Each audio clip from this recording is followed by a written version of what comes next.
Gio here of Quantum Creatives, and it's day 2 of Wanderland, and I'm with the Walters. What's up, guys? What's up?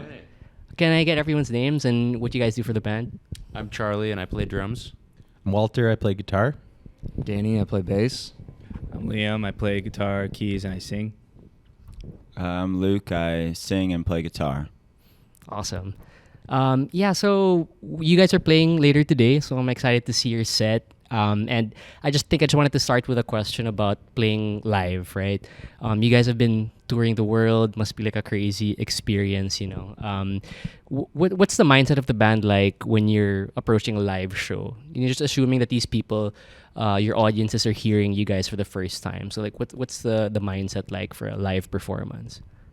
Well, you want to, give it your all and do whatever you have to do to get ready for the show. Sometimes you'll be running on a little sleep or, whatever it is, but, you take a couple hours before the show to do what you have to do, whether it's go work out or take a nap and just kind of get your mind right so you can go up there and just have a great time. And, tonight's our last show before we go back to America. So I know we're going to really give, a great performance. We're excited. Nice. Any like pre-show rituals for you guys that stand out? Push-ups. Yeah? Stretching and push-ups. Just get your blood flowing, get the nerves kind of out of your system. And then, we just give each other a high five. And that's about it. Very simple. Danny likes playing video games backstage for sure. Walter, I don't know what he does. I think everyone's forgetting that we have like a few shots of tequila before we go on too. Right. I'm curious about the stamina of doing this, night after night, traveling and then putting on a show afterwards. Is there anything you guys learned in this set of tours with that kind of performing? Well, I think it's hard, but I think there's a lot of learning experiences we've had.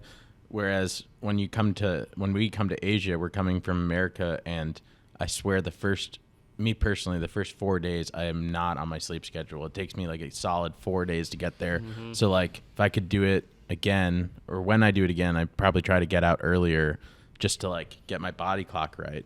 But, I think you just kind of get excited before each show, and it kind of gives you some energy.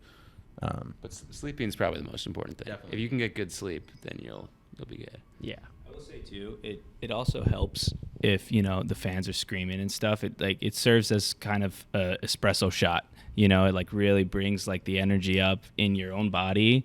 And we practice for when everything goes wrong. That's why we practice. So we should be able to play a great show on 2 hours of sleep because, we try to stay ready. Let's talk about influences, because I guess you guys have a very like cinematic quality to your music, and I imagine it's kind of like a soundtrack to like a nice drive or like a nice long walk, But I just wonder if it's like a coincidence that there's like a filmic aspect to your music. Is there something that helps spark the creative, songwriting process from movies or maybe just things outside music? What kind of helps cultivate that songwriting voice, I mean, obviously listening to different artists. I mean, growing up, everybody's got their certain artists that really inspired them.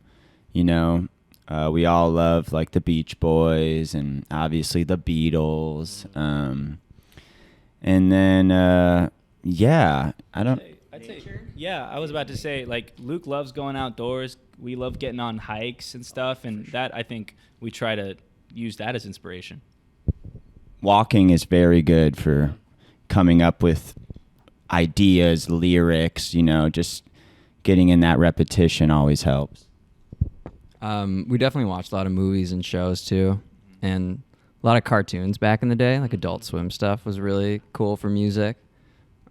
Just stuff like that, Yeah, and I think everyone says this, but I think it's true. It's just like when you're, especially like 12, 13, early teenage years, all those bands or artists that you grew up with at that time period stick with you no matter what.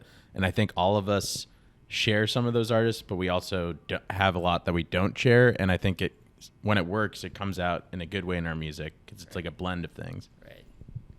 Yeah. Yeah, no, Yeah. I feel you with that with Adult Swim stuff. I think like as a '90s kid too, I feel like those creators were like, on some nice creative juices. It's just like, you know. 90s kids. Okay, so I want to ask about just like advice. So this is something I like asking guests of Quantum Creatives. But for you guys, you've had a very interesting career.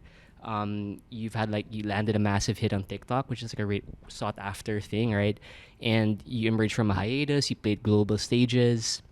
What is some of the best and worst recommendations you've received from furthering your careers as musicians? Well, the first thing that comes to mind personally is I remember we came up as a band in a city called Chicago in the United States, and there was all these bands. It was always the same bands. You played the same shows, and I just remember there were some bands that would ask me when we didn't have much success, but we had an audience, like, how did you get people at your show and stuff? And I realized it's like, you got to put out music. And a lot of people, they go and play shows and they're waiting for their audience to come and then they're going to release their music. Like, we live in a time nowadays where you got to have that music out there so that if someone sees you, they can look you up and then they can become a fan. Yeah, it sounds simple, but it is really a nerve-wracking thing to put the music out first, Right. because there's an element of faith involved in that. Rather than trying to build a tangible fan base in front of you, you're kind of just throwing it out there, and you're hoping for the best and hoping it resonates. Yeah, I'm glad you brought that up because a lot of creatives here, especially the younger ones, feel cringy about sharing their own. Yeah. Hey, listen to my music, But what would you say to kind of try to go against that feeling and still put your music out there? Well, the only way you're going to build any sort of career is by doing it. You have to release the music, And a lot of people, they'll sit around on songs for years and try to get some sort of record deal or this or that. And it's just like, put it out. And if it starts to build, they'll come to you. And that's happened with us. And, another thing is we live in a time now where everybody wants the instant success. You want the instant viral moment, and you look at a song like I Love You So, and it came out in 2014. And, it always had like a thing. It always had listeners, but it wasn't until 2020, 2021 where that TikTok moment happened. And that just happened on its own doing. It wasn't us on TikTok. It just organically happened. So, artists, my biggest advice is put it out and let time do its thing. You never know. It could be 10 years and then you have some huge thing and you have a career. You got to just be patient and you got to be consistent and you got to really do it because you love it. Because it's, you got to get a lot of streams to make money. It ain't just going to come, it's like, put your time in and yeah, be patient. Awesome. Thanks for that answer, man. I think a lot of people appreciate that. So I won't keep you for long, but just last quick question about what's on your music rotation right now. Any music you want to share with the fans? What are you enjoying right now?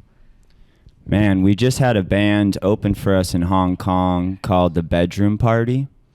2 young guys and just really good stuff, like just a good vibe. So I would check out The Bedroom Party for sure.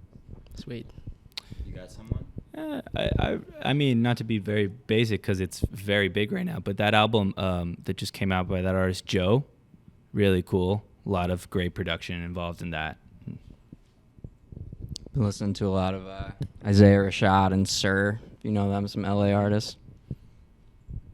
I've been kind of going back to my roots the last 2 years. Me and Charlie have been listening to a lot of Dr. Dog. Don't know if you're familiar. Philadelphia band, United States. It's a big influence for the band. At least, yeah, for us, it's a big influence. So sometimes it's nice to go back to where you were 10 years ago and remember why you made music in the first place, Yeah. It doesn't have to be brand new to be new to you either. Sure. You can always discover something from years ago. Yeah, these are new to me, so I'll be checking those out. Rock Thanks, and roll, guys. man. Yeah. Yo, thanks for your time. Good luck on the show later. That was awesome. Yeah. One day I woke up to a text message from our drummer Charlie, And he said, you know, I don't know if you've seen the news, but this song is going viral on TikTok. And he said, I think we should talk. I hadn't seen them in 4 or 5 years, not once. So we decided to talk. And we decided to, you know, hash out our differences, and we realized we didn't want to pass up on this opportunity. You know, we wanted to give this thing another try. So, standing up here tonight is truly a dream come true, and it could have not happened if this didn't happen. This song is called I Love You So. Sing along.